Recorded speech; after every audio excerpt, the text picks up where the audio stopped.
yung anak niya Oo. nag-iisip kung magrarally o mangingibang Ayan. bansa na lang. Sa tingin ko dapat hindi ko siya pigilan. Sana walang kulay yung protesta. Alam natin, malinaw na malinaw yung korupsyon. Oo, naiinis na ang mga batang katulad ng anak ko sa nangyayari sa ating bansa.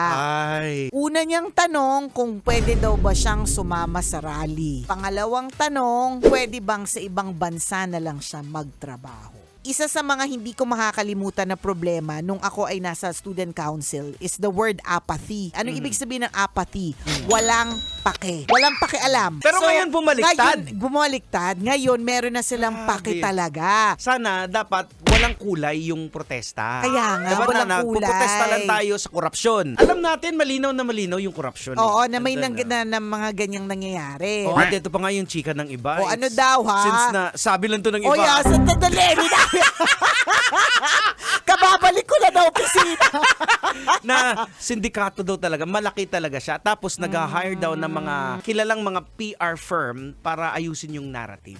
Para ayusin ang kwento. Oh, pero wag kayo maniniwala sa amin. wala ko. Komedyante po kami. Kami po ay FM. Oo, totoo.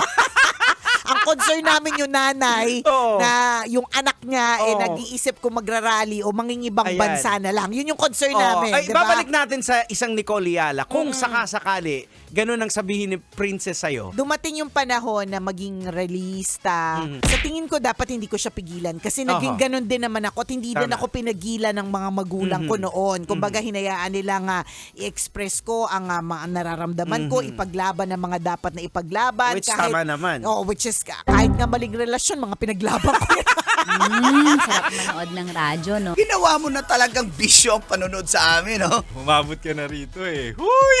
Kaya kung gusto mong tuloy-tuloy pa ang tawanan, Iyakan at kiligan, aba, I-like mo na ang video na ito. At mag-comment ka na rin sa Bisyo Hit mo na rin ang notification bell. para updated ka sa mga kaganapan namin dito sa Love Radio.